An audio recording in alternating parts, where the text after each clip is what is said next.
Assalamualaikum warahmatullahi wabarakatuh.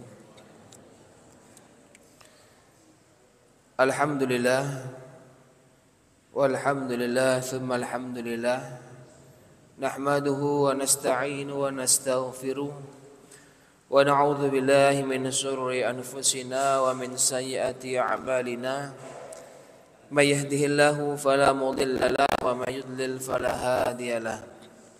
أشهد أن لا إله إلا الله وحده لا شريك له وأشهد أن محمدا عبده ورسوله لا نبي ولا رسول بعده. قال الله تعالى في كتابه تنزيل بعد أن أعوذ بالله من الشيطان الرجيم يا أيها الذين آمنوا اتقوا الله حق تقاته ولا تموتن إلا وأنتم مسلمون. وقال الصادق المصدوق نبينا وحبيبنا وشفيعنا وقرة أعيننا نبي الله محمد صلى الله عليه وسلم الذي قال في حديثه الشريف اتق الله حيثما كنت وأتبع سيئة حسنة تمحوها وخالق الناس بخلق حسن. Bapak-bapak, ibu-ibu, jamaah Masjid An-Nur yang semoga senantiasa dimuliakan Allah Subhanahu wa taala, senantiasa kita diberi kemudahan oleh Allah Subhanahu wa taala dan senantiasa kita dilindungi oleh Allah Subhanahu wa taala. Semoga kita termasuk orang-orang yang senantiasa bersyukur, senantiasa menggunakan nikmat yang Allah berikan untuk taat kepada Allah Subhanahu wa taala. Dan salah satu nikmat syukur yang kita realisasikan yaitu dengan melaksanakan kewajiban sholat maghrib berjamaah di Masjid An-Nur ini. Kemudian dilanjutkan untuk talabul ilmi, mengkaji kitab Yaqut An-Nafis, yang alhamdulillah di kesempatan pada malam hari ini kita sampai di pembahasan ab'adus sholat, ya sunnah sholat. Bapak-bapak, ibu-ibu yang dimuliakan Allah Subhanahu wa taala, ketika kita masuk di pembahasan sunnah sholat, maka kita akan membahas dua komponen sunnah dalam sholat. Jadi kalau kita sudah kemarin bisa membedakan mana syarat, mana rukun, yang sudah kita bahas kemarin, yang mana syarat dan rukun ini dua-duanya wajib ada dalam prosesi sholat dan bisa mempengaruhi atau berasar pada sah tidaknya sholat. Kemudian sekarang kita akan mulai membahas berkenaan dengan sunnah dalam sholat. Nah, sunnah dalam sholat ini juga perlu kita pahami, ada dua unsur atau dua macam sunnah dalam sholat. Ada yang biasanya disebut sebagai ab'ad, ada yang satunya al-hay'ah. Ya, apa bedanya? Kalau ab'ad itu sunnah yang sangat ditekankan dalam sholat, yang ketika seseorang lupa atau ketinggalan tidak melaksanakan sunnah ini, maka dituntut atasnya sujud sahwi. Ini sunnah ab'ad, atau kalau bahasa mudanya ya sunnah yang masih bagian daripada sholat. Kenapa disebut ab'ad? Bagian sholat, tapi bukan rukun, karena dia yusyabbihu arkan. Karena sunnah ini ya menyerupai rukun-rukun yang ada, kayak rukun, tapi tidak sampai derajat hukumnya rukun, sehingga dia tidak masuk di kategori rukun. Tapi sunnah yang kayak rukun, sangat ditekankan. Sampai-sampai kalau seseorang lupa akan sunnah ini, nggak dikerjakan, itu dituntut atas orang tadi sujud sahwi. Sujud sahwi itu sujud yang disebabkan karena seseorang lupa. Ya, sahwan itu kan lupa ketika sholatnya. Nah, yang kelompok satunya lagi itu sunnah hay'ah, sunnah yang sifatnya penyempurna, pelengkap. Yang mana bedanya apa dengan yang sunnah ab'ad tadi? Kalau sunnah hay'ah, kalau dia lupa atau sengaja nggak melaksanakan sunnah ini, maka tidak perlu sujud sahwi. Nah di situ. Jadi sunnah dalam sholat itu terkelompokkan menjadi dua kelompok. Ada yang masuk kelompok sunnah ab'ad yang bagian daripada sholat, dan sunnah yang dia hanya pelengkap saja. Sehingga kalau yang ab'ad ketinggalan, lupa, maka orang itu sujud sahwi. Sunnahkan sujud sahwi. Kalau yang sunnah hay'ah, sunnah yang biasa, maka dia tidak perlu sujud sahwi. Nah, kita akan bahas keduanya. Semoga nanti cukup sampai waktu Isya. Dua-duanya kita bahas. Pertama kita akan membahas ab'adus sholah, atau sunnah-sunnah yang menjadi bagian daripada sholat. Ya, tapi ini sunnah. Ab'adus sholati 20. Sunnah ab'ad dalam sholat ada 20. Ada 20. Nah ini 20 ini perincian daripada nanti setiap sunnahnya. Baik, yang pertama al-kunutu, yaitu kunut. Kunut itu apa? Kunut itu doa wasana. Ya, kunut ini adalah doa dan pujian. Maka termasuk sunnah ab'ad, sunnah yang menjadi bagian daripada sholat adalah kunut. Ar-ratibu, kunut yang dilaksanakan pada sholat rotib, sholat wajib. Tentunya tidak semua sholat. Di sini wahwa kunutus subhi, kunut di waktu subuh. Jadi kunut yang dilakukan selepas rukuk di rakaat yang kedua di waktu sholat subuh, ini bagian daripada ab'adus sholah. Wa witru nisfu Ramadan al-akhir. Kemudian juga kunut yang dilakukan di rakaat terakhir sholat witir di bulan Ramadan, yaitu di 15 akhir, setengah akhir Ramadan. Berarti mulai Ramadan ke-16 sampai akhir Ramadan. Itu witirnya disunnahkan ada kunut di rakaat terakhirnya. Nah ini karena kunut ini masuk ke ab'ad, sunnah yang sangat ditekankan. Adapun pelaksanaannya, kalau di sholat subuh di rakaat yang kedua setelah rukuk. Jadi pas i'tidal rukuk, i'tidal, nah di sana kunutnya. Witir juga sama, witir di rakaat yang terakhir, rakaat ganjil yang terakhir. Adapun kunut sendiri tadi secara bahasa ad-du'a wasana. Kunut itu isinya doa dan pujian. Doa dan pujian. Maka dalam kunut itu ada dua bagian. Yang pertama doa, yang kedua sana, pujian. Doa itu mulai dari mana? Mulai dari awal. Allahumma hdina fi man hadait, wa afina fi man afait, wa tawallana fi man tawallait, wa barik lana fi ma a'tait, wa qina syarra ma qadait. Itu doa. Sehingga ketika imam jahar, kalau subuh imamnya jahar, kalau jamaah, maka makmum cukup takmin, cukup mengaminkan amin, amin, amin di setiap penggalan doa-doanya. Jadi makmum tidak perlu ikut baca. Ini kalau sholatnya berjamaah, imam jahar, makmum cukup amin. Kalau sholatnya sendiri, maka dibaca sendiri doa. Itu satu penggalan pertama doa. Penggalan yang kedua, setelah tadi doa, maka fa innaka taqdi wa la yuqda alai fa innahu la yadhillu man walait wa la ya'izzu man adait tabarakta rabbana wa ta'alait wa lakal hamdu ala ma qadait nastaghfiruka wa natubu ilaik. Mulai kalimat ini sana. Sana ini pujian kita kepada Allah. Maka di sana ini baik imam baca, makmum juga membaca. Ya. Jadi kalau sana Pak, sudah pas di sananya, makmum jangan ikut amin, tapi ikut baca. Ya, pas imam baca fa innaka taqdi. Biasanya ada imam yang membaca jahar, ada imam yang disir. Ketika sampai sana ini, ketika sampai pujian ini ada yang sir. Kalau sir berarti imam baca sendiri, makmum di belakang juga membaca.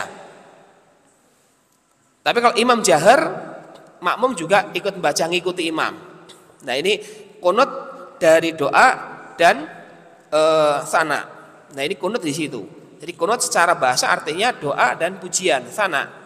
Doa tadi yang penggalan pertama itu doa, di penggalan kedua itu sana. Wa qiyamuhu. Kemudian sunnah yang selanjutnya wa qiyamuhu.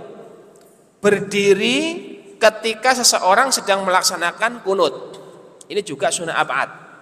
Jadi berdirinya itu juga bagian daripada sunnah ab'ad. Wa sholatu ala nabi fihi. Kemudian sholawat atas nabi fihi, di dalamnya. Ini juga bagian sunnah. Makanya biasanya imam kalau yang subuh kunut itu setelah doa sana pujian ditutup dengan sholawat. Wa sallallahu ala sayyidina Muhammad wa ala alihi wa sahbihi wa sallam. Biasanya seperti itu. Itu bagian daripada sunnah ab'ad. Wa qiyamuhu, dan posisi berdiri ketika dia sholawat. Wassalamu ala nabi, dan salam kepada nabi. Tadi di andingnya ada salam. Wassallallahu ala sayyidina Muhammad wa ala alihi wa sahbihi wa sallam. Nah itu wassalamnya itu juga bagian daripada sunnah ab'ad. Wa qiyamuhu, dan berdirinya. Wassalatu ala alihi fihi. Salawat juga untuk keluarga Nabi, dan berdiri saat bersalawat kepada keluarga Nabi. Ini sebenarnya sudah terangkum tadi di kalimat ya wasallallahu ala sayyidina Muhammad wa alihi untuk keluarga Nabi. Wassalamu alaihim, dan salam untuk mereka juga. Wa qiyamuhu wa salatu ala sahbihi, dan juga salawat untuk sahabat. Maka biasanya kalau yang di kunut subuh itu sudah lengkap. Salawat kepada Nabi, sallallahu ala sayyidina Muhammad wa ala alihi untuk keluarganya, wa sahbihi, dan untuk sahabat-sahabatnya, wasallam, dan keselamatan untuk ya seluruhnya. Nah, itu dalam rangkaian kunut. Kemudian yang selanjutnya wa tasyahudul awal. Tasyahud awal. Ya, tasyahud awal ini masuknya ke sunnah ab'ad, Pak. Kalau kemarin kita bahas di rukun, itu tasyahud akhir. Ya, tasyahud akhir itu masuknya ke rukun daripada sholat, tasyahud akhir. Tapi kalau tasyahud awal itu masuknya ke sunnah ab'ad. Sehingga seseorang ketika dia tidak mengerjakan tasyahud awal atau lupa, maka sholatnya tidak perlu diulangi, tidak perlu nambah. Tapi tadi kalau dia lupa tasyahud awal, dituntut atasnya sujud sahwi karena kelupaannya tadi. Nah, dia masuk ke sunnah ab'ad. Nah, tasyahud itu yang sebagaimana kita sudah pahami bersama. Ya, at-tahiyatulillah, at-tahiyatulillahi wa barakatuh, sholatu ghaibatulillah. Assalamualaikum ayuhan nabi wa rahmatullahi wa barakatuh. Assalamu alayna wa ala ibadillahi sholihin. Ya. Asyhadu an la ilaha illallah wahdahu la syarikalah wa asyhadu anna Muhammadan abduhu wa rasuluh. Yaitu tasyahud. Sebelum salam. Sebelum sholawat. Ini sholawat ada sendiri. Baik, di tasyahud awal wa qu'uduhu, dan duduk ketika tasyahud awal itu juga bagian daripada sunnah ab'ad. Jadi baca tasyahud itu kan sunnah qauli. Bacanya tasyahud itu adalah sunnah ab'ad. Posisi baca dan dia duduk itu juga bagian daripada sunnah sendiri. Wa sholatu ala nabi fihi. Yang selanjutnya sunnah ab'ad, yaitu sholawat kepada Nabi. Tadi setelah tasyahud kemudian sholawat. Allahumma sholli ala Muhammad. Itu paling pendek, langsung. Atau kalau pakai sholawat Ibrahimiyah, Allahumma sholli ala Sayyidina Muhammad wa ala ali Sayyidina Muhammad kama shollaita ala Sayyidina Ibrahim wa ala ali Sayyidina Ibrahim. Itu kalau yang panjang. Paling pendek Allahumma sholli ala Sayyidina Muhammad. Itu sholawat yang paling pendek. Ini bagian juga sunnah ab'ad, sunnah yang ditekankan. Jadi kalau seseorang dia lupa di tasyahud awal itu tidak bersolawat kepada Nabi, maka dia sujud sahwi. wa qu'uduha, dan ketika sholawat dalam keadaan duduk, wa sholatu ala alihi fi tasyahudil akhir,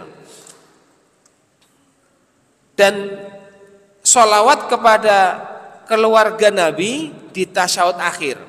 Bapak-bapak dan ibu-ibu yang dimuliakan Allah Subhanahu wa taala, sebagaimana kita sudah bahas kemarin, yang termasuk rukun itu kan tasyahud, kemudian sholawat kepada Nabi di tasyahud yang kedua, itu rukun. Adapun sholawat kepada keluarga Nabi di tasyahud yang kedua itu bagian daripada sunnah. Jadi kalau pas di tasyahud kedua itu setelah tasyahud kemudian sholawat Allahumma sholli ala sayyidina Muhammad, selesai kemudian langsung salam, ya enggak apa-apa, karena dia rukunnya itu hanya sholawat kepada Nabi, rukunnya. Adapun kalau mau ditambah di rakaat di tasyahud kedua, sholawat kepada Nabi dilanjutkan sholawat kepada keluarga Nabi, atau kalau pakai sholawat Ibrahimiyah udah lengkap, plus sholawat kepada Nabi Ibrahim dan keluarga Nabi Ibrahim, itu semuanya sunnah tambahan. Ya, yang rukunnya itu sholawat kepada Nabi. Jadi di tasyahud yang kedua, sholawat kepada Nabi, sholawat kepada Nabi Ibrahim dan keluarganya itu sunnah. Seandainya nggak pakai sholat Ibrahimiyah, pengen cepat karena mungkin pas sholatnya cukup waktunya sempit atau buru-buru, kalau tidak ketinggalan bis, maka cukup Allahumma sholli ala Muhammad, selesai. Rukunnya sudah terpenuhi. Nah, adapun di tasyahud awal, tasyahud pertama, itu sholawat kepada keluarga Nabi tidak disunahkan. Jadi kalau di tasyahud pertama Pak, itu cukup sholawat kepada Nabi saja. Ya, sholawat kepada Nabi. Sunnahnya itu. Sunnahnya sholawat kepada Nabi, sunnah ab'ad. Baik.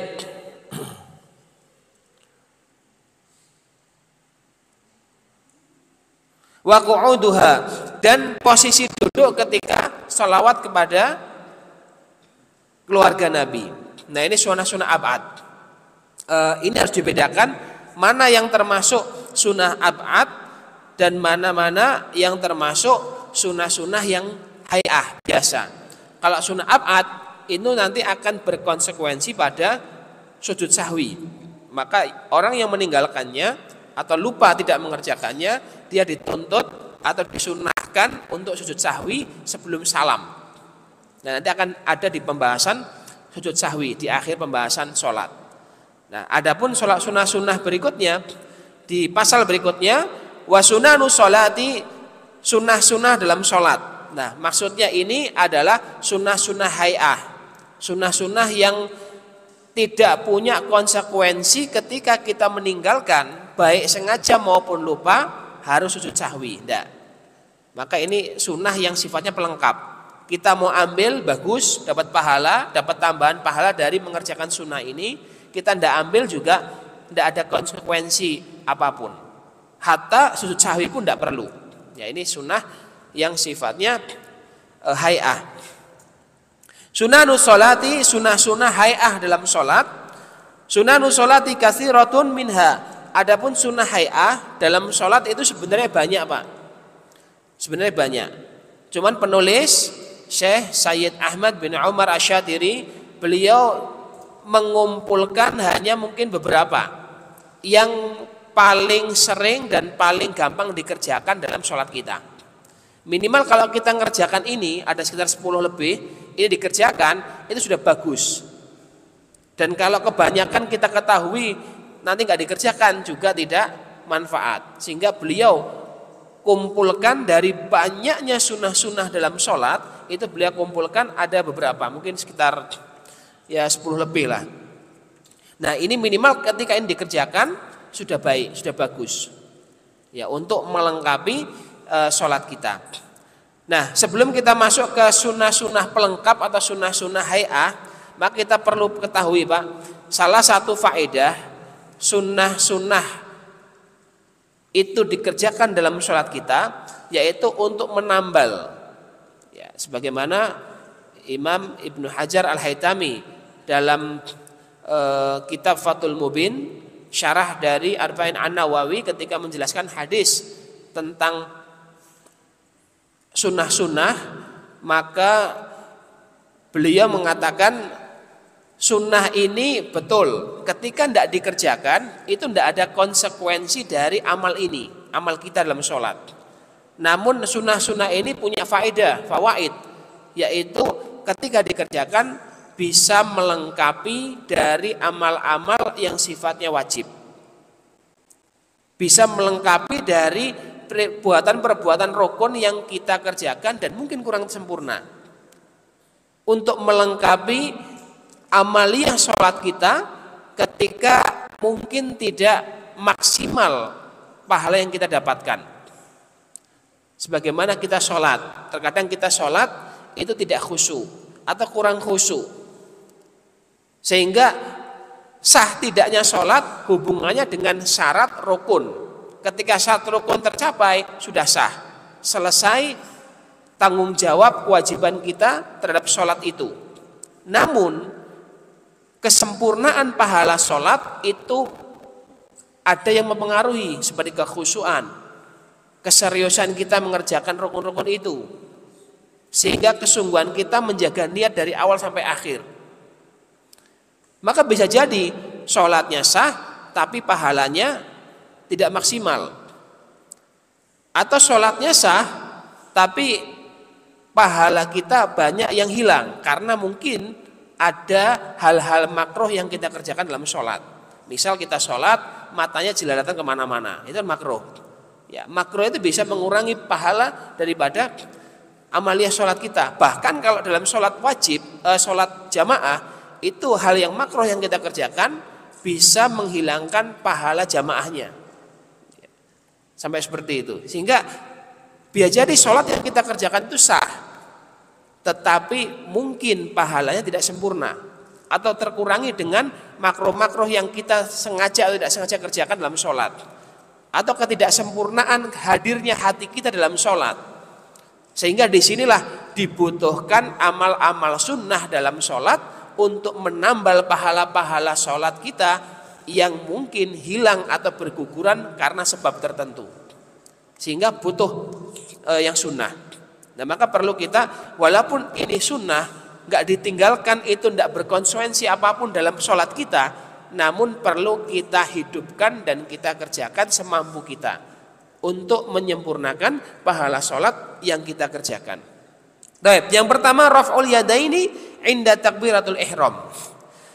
Yang pertama sunnah-sunnah hay'ah, yaitu mengangkat kedua tangan, raf'ul yadaini inda takbiratul ihram, ketika takbiratul ihram. Jadi ketika takbiratul ihram rukun qauli, lisan kita mengucapkan Allahu Akbar, maka sunnahnya tangan kita mengangkat, ya raf'ul yadaini, mengangkat kedua tangan inda takbiratul ihram, ketika takbiratul ihram. Taib. Bi anta hada atrafu asabi'ihi a'la udhunayhi. Ya, di mana ujung-ujung jari, ujung-ujung jari sejajar dengan telinga. Jadi ujung jarinya sama ujung telinga atas itu selurus. Ya, ini alamat Syafi'i. Jadi ujung jari sama ujung telinga itu lurus.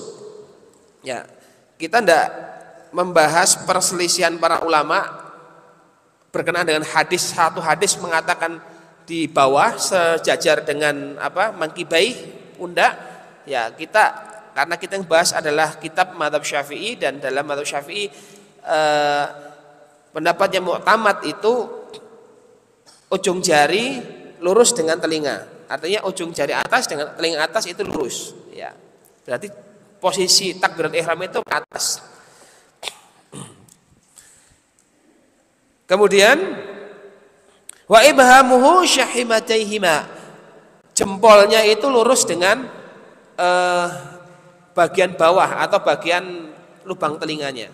Ya, biasanya kalau untuk ngira-ngira, ya kalau jempolnya itu nempel bagian telinga bawah, atasnya kemungkinan sama dengan atasnya. Ya, kurang lebih seperti ini. Ya, di atas, lebih ke atas. ngangkatnya. Itu mengangkat kedua tangan, telapak tangan sampai telinga. Wa kafahu mankibaihi, di depan buah bahunya. Ma'aja'ala batnihima ila qiblah. Kemudian perut tangan itu menghadap ke kiblat. Jadi bukan miring atau bukan kebalik, tapi ke depan. Ya, posisinya ini ya batniha,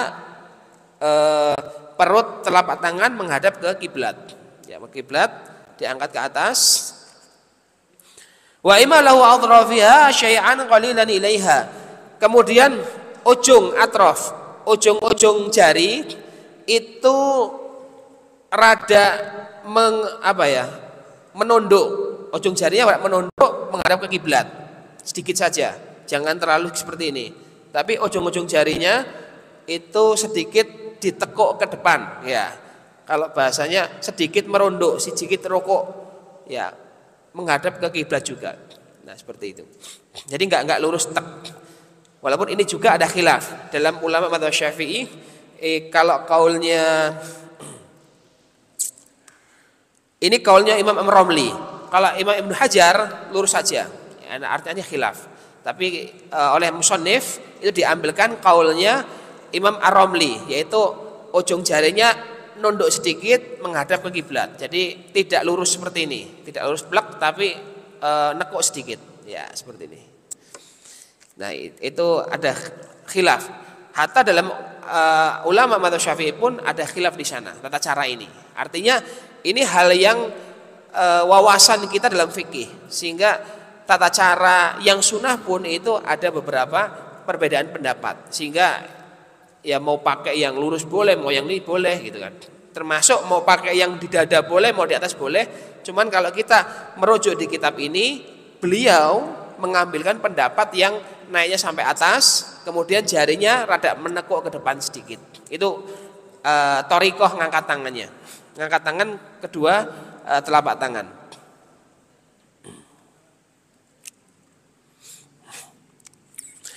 Wa yakunu ibtida'u raf'i ma ibtida'u takbir. Memulai ngangkat tangan bersamaan dengan memulai takbir. Jadi dari awal Allah, posisi awal gerakan ngangkat itu berbarengan dengan posisi lisan mengucap awal takbir. Allah, ketika Allah ngangkatnya bareng. Taib. Wa intihauhu ma intihaihi, dan selesainya ngangkat tangan selesai dengan ucapan takbir. Nah, ini untuk takbiratul ihram perlu diperhatikan, ini sunnah ya, walaupun tidak dikerjakan pun tidak apa-apa, cuman kalau mengerjakan ngikuti sunnah ini pahalanya akan semakin bertambah-tambah. Jadi antara lisan mengucapkan takbiratul ihram dengan tangan mengangkat itu berbarengan. Ya, ini termasuk ijtihad yang beliau ambil. Ini pun kita nggak akan bahas. Ada yang pendapat mengatakan takbir dulu baru ngangkat tangan. Nanti ada pendapat yang mengatakan ngangkat tangan dulu baru takbir. Tapi karena kita patokannya kitab Yaqut Nafis, ya kita ngikut apa yang dipilihkan oleh ijtihad yang dipilihkan oleh musannif. Yaitu kalau beliau bersamaan.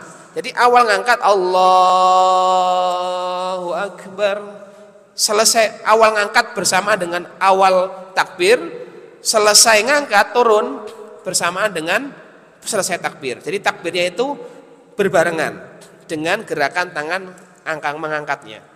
Berarti kalau takbirnya cepat, Allahu Akbar, berarti ini juga cepat gitu kan. Konsekuensinya kan gitu. Kalau takbirnya panjang, Allahu Akbar, nah, berarti karena apa? Yang ngikutin bukan tangannya, yang ngikutin bukan takbirnya, tapi tangannya. Karena takbir itu rukun, tangannya ini sunnah. Sehingga jangan sampai ya patokannya tangan, patokannya takbir kita. Kalau takbirnya cepat, ya angkatnya cepat. Takbirnya sedang, angkatnya sedang. Takbirnya lama, yang angkatnya juga ikut-ikutan lama gitu. Itu sunnahnya berbarengan dengan takbir. Awal mulai takbir, awal mulai ngangkat tangan. Selesai takbir, selesai turun dari ngangkat tangan. Taib.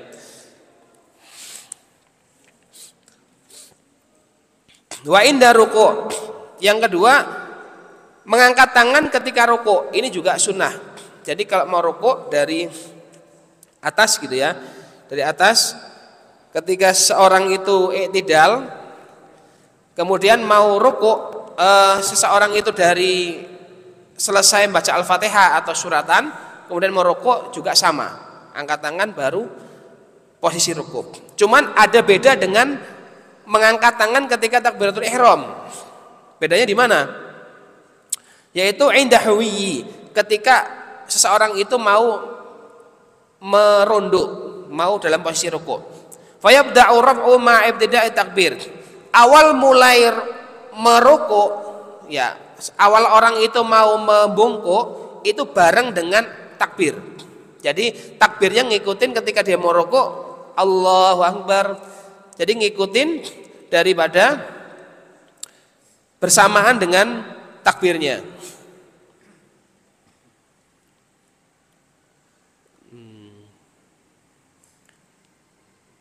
Wa yamuddu takbiru ba'da raf'i hatta yasilu ila ruku'. Wa ibtida'uhuma mu'aduna intahahuma. Jadi kemudian mengangkat tangannya itu mengikuti sampai tangan ini menyentuh rukbah, menyentuh lutut. Karena kemarin sudah kita bahas di bab rukuk salat, syarat minimal rukuk dianggap sempurna rukuknya ketika tangan ini bisa menyentuh lutut. Nah, maka takbirnya itu dari angkat pertama Allahu Akbar, memanjangkan tangan. Maksudnya setelah angkat ya turunnya memanjangkan sampai dia memegang kedua lutut. Nah, seperti itu. Selesainya. Jadi selesai awal rukuk dia dengan awal ngangkat tangan, selesainya ngangkat tangan, tangan itu selesai di tempatnya ketika sudah dalam posisi rukuk. Itu untuk rukuk. Wa inda raf'i minhu. Kemudian yang ketiga, mengangkat tangan ketika i'tidal, ketika naik dari rukuk. Ini juga angkat tangan. Sami'allahu liman hamidah, seperti itu. Wa inda qiyamuhu minat tasyahudil awal. Kemudian yang keempat, itu ketika berdiri qiyam minat tasyahudil awal, dari tasyahud yang pertama. Jadi mengangkat tangan ketika takbir intikal dari tasyahud awal ke rakaat ketiga. Ya, dari tasyahud awal ke rakaat ketiga. Berarti ini hanya ada di sholat zuhur, asar, maghrib, isya. Subuh tidak ada, karena subuh tidak ada tasyahud awal. Tasyahud awal enggak adanya, Pak. Tasyahud akhirnya ada. Nah, sunnah mengangkat tangan yang keempat yaitu mengangkat tangan ketika takbir intikal, takbir perpindahan dari tasyahud awal ke rakaat ketiga. Itu angkat tangannya. Nah, ini yang dikuatkan dalam mazhab Syafi'i. Sehingga takbir-takbir yang lain tidak disunahkan mengangkat tangan. Misal ketika sujud, ya, ketika mau sujud dari i'tidal mau sujud, itu tidak perlu mengangkat tangan. Atau dari sujud mau duduk, dari sujud kemudian duduk, nggak perlu mengangkat tangan. Atau dari duduk di antara dua sujud ke sujud lagi, tidak perlu mengangkat tangan. Ya, itu tidak disunahkan. Walaupun ada pendapat yang menyatakan ada sunnah di sana angkat tangan juga, cuman sekali lagi kita kembali ke materi yang sedang kita bahas, gitu ya. Dalam mazhab Syafi'i cuma 4 tempatnya. 1, ketika takbiratul ihram ngangkat tangan itu. 2, ketika mau rukuk ngangkat tangan, takbir ketika mengangkat tangan. 3, ketika dari rukuk naik ke i'tidal itu dengan mengangkat tangan juga. Yang keempat, dari tasyahud ke rakaat yang ketiga itu juga ngangkat tangan. Ya, sehingga di tiap rakaat itu nggak angkat tangan. Misal rakaat 1 ke rakaat 2 itu tidak perlu angkat tangan ketika naik Allahu Akbar, nggak perlu angkat tangan. Jadi ngangkat tangannya di rakaat yang ketiga. Nah, ini 4 sunnah hay'ah. Wa du'a'u istiftah. Ya. Kemudian sunnah berikutnya yaitu doa istiftah. Ya, adapun namanya itu di beberapa kitab beda-beda, Pak. Artinya mau disebut istiftah juga boleh, disebut iftitah juga boleh. Nanti di kitab yang lain disebutkan iftitah. Di kitab yang ini disebutkan istiftah. Artinya sama. Maksudnya adalah doa pembuka. Doa pembuka itu doa yang dilafazkan ba'da takbiratul ihram. Ketika sudah masuk sholat, doa pertama. Nah, jadi doa istiftah. Siran ba'da takbiratul ihram. Doa yang dilafazkan secara sir, secara pelan, enggak dijaharkan setelah takbiratul ihram. Bi alla yasulu dzikra ghairu masyru'u bainahuma. Di mana tidak boleh ada zikir-zikir yang tidak dimasyrukkan. La bi saktatut tanafus. Juga tidak dengan saktah untuk bernapas, sehingga ketika Allahu Akbar maka langsung masuk ke doa istiftah.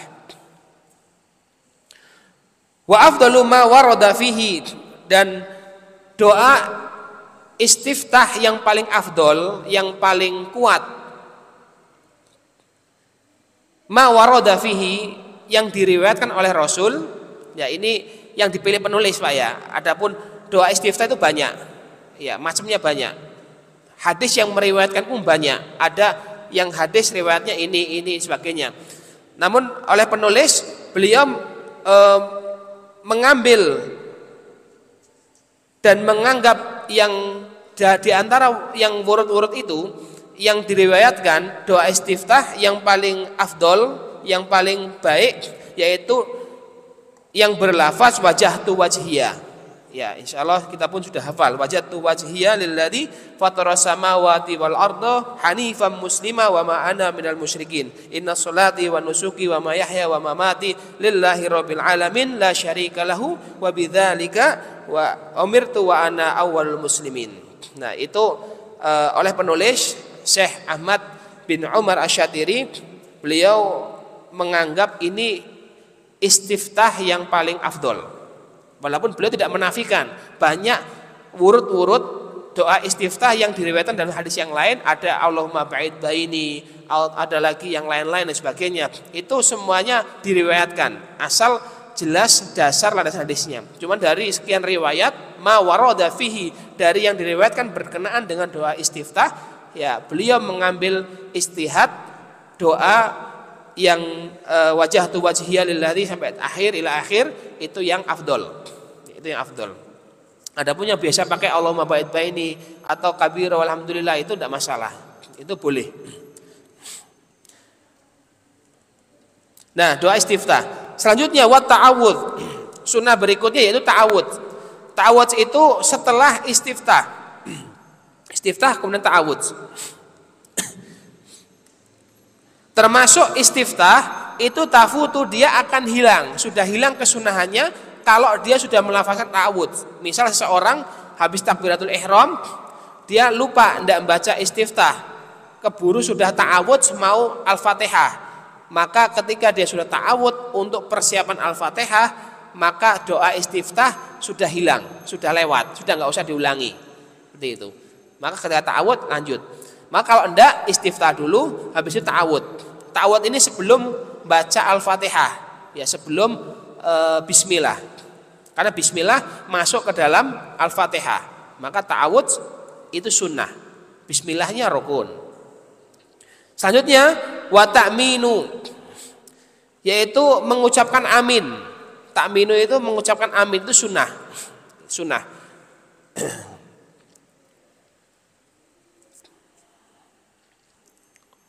Itu ketika imam selesai membaca surah Al-Fatihah waladhdallin, amin, itu sunnah. Walaupun ada mazhab lain yang mengatakan amin itu tidak sunnah, gitu ya, tidak sunnah. Maka kalau jenengan bapak-bapak sekalian main-main ke Uzbekistan atau ke negara-negara yang bermazhab Hanafi, itu tidak ada aminnya. Jadi waladhdallin, diem semua, gitu ya. Ya. Ya, antum kalau ke Uzbekistan mereka pakai Hanafiyah madhabnya, maka jangan antum pakai Syafi'i, gitu ya. Walaupun sunnah, Tapi kalau di lingkungan seperti itu jangan dipakai. Karena ada kalanya ya tidak mengerjakan sunnah itu sunnah, gitu Pak. Kenapa? Kalau antum mengerjakan sunnah, menurut mazhab Syafi'i di lingkungan Hanafiyah, Uzbek, Turki juga termasuk itu dia nggak pakai amin, antum amin, itu nganai-nganai Pak. Gitu. Iya, karena mazhab Syafi'i sunnah, gitu kan. Maka kita pakai waladhdallin amin, gitu. Tapi ada mazhab lain yang tidak sunnah, gitu ya. Maka dia nggak pakai amin, waladhdallin udah diem. Kalau kita amin malah habis itu dilihati setelah sholat, gitu ya. Itu kejadian, ya teman saya juga ada yang seperti itu. Taib. Wa qira'atu suratu fi maudhi'iha. Membaca surah-surah tertentu fi maudhi'iha, di tempatnya. Maksudnya apa di tempatnya? Yaitu membaca surat kalau untuk sholat wajib itu berada di 2 rakaat pertama. Sholat wajib di 2 rakaat pertama. Jadi di rakaat pertama, rakaat kedua itu disunahkan membaca surat. 2 rakaat subuh. Subuh kan cuma 2 rakaat. Kemudian 2 rakaat zuhur pertama, 2 rakaat pertama asar, 2 rakaat pertama maghrib, 2 rakaat pertama isya. Itu disunahkan untuk membaca suratan atau surat tertentu yang antum hafal, itu disunahkan. Tapi ba'da tasyahud awal, 2 rakaat berikutnya atau 1 rakaat berikutnya tidak disunahkan. Cukup Al-Fatihah saja. Yaitu tempatnya itu. Maksudnya wa qira'atus surah, membaca surat-suratan Al-Qur'an fi maudhi'iha, di tempatnya. Maksudnya itu. Tempatnya disunahkan membaca surah Al-Quran di 2 rakaat awal. Wajahru wa israru fi maudhi'ihima, menjaharkan bacaan dan mensirkan bacaan fi maudhi'ihima, di tempatnya juga. Ya, kapan tempatnya? Al-Fatihah dibaca jahar, yaitu ketika sholat-sholat jahar, sholat-sholat yang waktu malam hari, maghrib, isya, subuh. Nah, sholat yang dilakukan malam hari, tempatnya malam hari, itu disunahkan jahar. Kemudian sir waktu sholat-sholat siang hari, sholat duhur, sholat asar, sir, nggak dikeraskan Al-Fatihahnya. Pertanyaannya, bagaimana kalau mengqadha sholat malam, misal sholat isya, kita ketiduran pada maghrib, bangun-bangun jam 10 siang, ya. Berarti kan mengqadha sholat isya dan sholat subuh di jam 10. Maka sir apa jahar? Maka kalau dilaksanakannya siang hari, sholat isyanya dan sholat subuhnya disunahkan sir. Karena apa? Dia dikerjakannya siang hari. Sebaliknya, kita mengqadha sholat siang di malam hari. Misal nggak sholat asar atau sholat duhurnya lupa, ingat-ingat malam, kan harus segera dikerjakan. Maka mengerjakan sholat duhur qadha di waktu malam hari boleh, sunnahnya dijahar. Karena jahar sir itu mengikuti waktunya. Waktu-waktu malam itu disunahkan jahar, siang disunahkan sir. Ya, ini sunnah Pak ya. Kemudian wa takbiratul intiqalat, takbir-takbir perpindahan, yaitu takbir ketika antara ruku ke i'tidal ke sujud, sujud ke duduk, duduk ke sujud, sujud ke rakaat berikutnya, itu intiqalat. Ini juga sunnah. Ya, kecuali takbir al-ihram. Takbiratul ihram itu rukun. Jadi takbir yang rukun cuma takbiratul ihram yang pertama. Setelahnya sampai tasyahud akhir itu takbir-takbir intiqalat namanya Pak. Takbir untuk menjeda gerakan satu dengan gerakan yang lainnya, memindah gerakan satu dengan gerakan yang lainnya. Itu sunnah. Wa nadharu maudhi'i sujud, memandang ke tempat sujud. Ini juga sunnah. Lah kalau melihat ke depan Ustadz, ya boleh kan sunnah Pak ya. Sunnahnya melihat ke tempat sujud. Kenapa? Agar kita bisa khusyuk, tidak terganggu ngelihat kanan, ngelihat kiri, ya. Maka ngelihatnya ke tempat kita sujud. Sunnah. Wa wad'u rahataihi ala rukbataihi fir ruku'. Ya, meletakkan kedua tangan, telapak tangan ke lutut ketika ruku'. Ya, kita kembali ke rukun dulu, Pak. Ketika rukun ruku' itu ketika tangan ini sudah bisa menyentuh lutut itu sudah sah rukuknya. Tapi menyentuh tangan, menyentuh lutut itu sunnah, Pak. Paham ya, Pak ya? Kita perjelas. Jadi yang dimaksud rukuk, Pak, itu gerakan mengerunduknya, bungkuknya, itu rukuk. Bungkuk dengan ukuran tangan sudah bisa menyentuh lutut, itu sudah sah rukuknya. Nah, tapi kalau tangan ini mau nyentuh rukuk sebagaimana kita sholat biasa, nah menyentuhnya ini sunnah. Misal antum ambil rukunnya saja, cuman Allahu Akbar gini, misal gini, nggak pegang sini, itu sudah sah rukunnya. Tapi sunnahnya kedua telapak tangan megang lutut. Nah itu, Pak, harus dipahami. Jadi rukuk itu bukan megang lututnya, ini sunnah. Rukuk itu membungkuknya kita dengan kadar telapak tangan bisa nyentuh lutut, seperti ini udah bisa, ini sudah sah dianggap rukuknya. Jadi bungkuk. Ya, kalau orang Jepang kan hormatnya seperti itu ya, Pak ya. Ya, arigato gitu. Nah, itu kalau sampai tingkat rukuk, ya sahnya rasanya rukuk itu yang dipermasalahkan. Kemudian wa tasbihu ruku'i wa sujud. Tasbih-tasbih yang ada di rukuk dan di sujud. Kalau rukuk tasbihnya subhana rabbiyal azim. Kalau sujud subhana rabbiyal a'la. Itu tasbih-tasbih tadi itu sunnah. Ya, dibaca afdol, dapat pahala kita. Tapi bacaan tasbihnya itu sunnah. Wal iftirashu fi kulli julusi lam yaqubhu salamun. Duduk iftirash.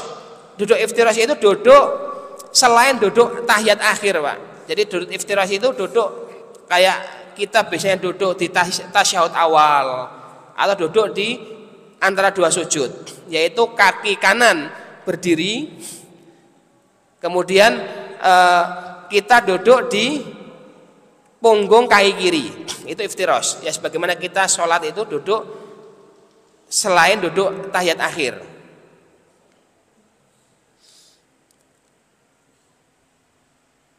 Kemudian wa tawarruku fima yu'qibu salam, dan duduk tawarruk di rakaat yang ada salamnya. Jadi tawarruk itu, Pak, duduk yang dilakukan ketika mau salam. Ya, ketika mau salam. Duduk tawarruk itu duduk di mana kaki kanan seperti sama iftirash, kaki kiri paha kita duduknya itu di lantainya, di lantai. Ya sebagaimana duduk tasyahud akhir, duduk tasyahud akhir. Nah, duduk tawarruk ini, Pak, ini duduk yang letaknya di tempat yang ada salamnya. Maka ini penting untuk orang-orang yang masbuk, Pak. Misal kita masbuk, ketika imam sudah rakaat yang mau ada salam, dia duduk tawarruk, maka kita yang masbuk itu duduknya iftirash. Kenapa? Karena kita belum mau salam.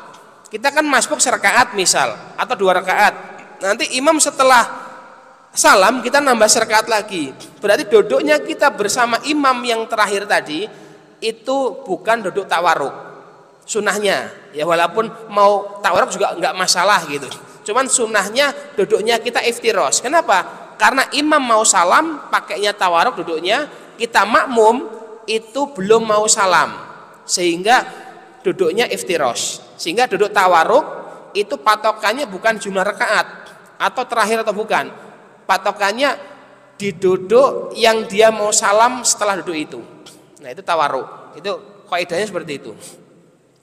Wa taslimatu tsani, salam yang kedua. Salam yang pertama rukun, menutup salat. Salam yang kedua itu assalamualaikum yang ke kiri, yang kedua itu sunnah. Wa iltifatu fit taslimataini, dan menengok kanan menengok kiri ketika salam itu juga sunnah. Jadi kalau enggak menengok pun itu sudah rukun terpenuhi, karena salam itu bukan nengoknya tapi ucapan assalamualaikum warahmatullah. Jadi kalau tambah nengok itu sunnah, nengoknya itu sunnah. Yaminan fil ula wa shimalan fi tsani, nengok kanan sekali, nengok kiri sekali itu sunnah. Seandainya dia mau cuman rukunya saja, salam sekali yang pertama dan tidak nengok, misal pas terakhir tahiyat Assalamualaikum warahmatullah. Selesai sholatnya. Walaupun nggak nengok kanan, nggak nengok kiri, nggak salam yang kedua, karena menengoknya itu sunnah. Tapi yo aneh gitu Pak. Karena apa? Kita terbiasa menghidupkan sunnah-sunnah yang ada. Jadi alhamdulillah kita selama ini diajari oleh orang tua kita, ustadz kita, guru kita, itu sudah plus komplit plus dengan sunnah-sunnah yang ada. Sehingga tentunya ini bagian daripada nikmat yang Allah berikan kepada kita, sehingga harus kita jaga dan harus kita biasakan. Termasuk tadi sunnah-sunnah yang ada itu bagian pelengkap dari rukun-rukun syarat-syarat yang telah kita kerjakan. Harapannya kalau pahala yang kita dapat itu berkurang karena kekurang maksimalan kita melaksanakan yang wajib, maka sunnah-sunnah ini menjadi pelengkap, penambal dari yang kurang-kurang tadi. Taib barakallahu fikum, karena sudah masuk isya, aku qouli hada wastaghfirullah wa lakum, wassalamualaikum warahmatullahi wabarakatuh.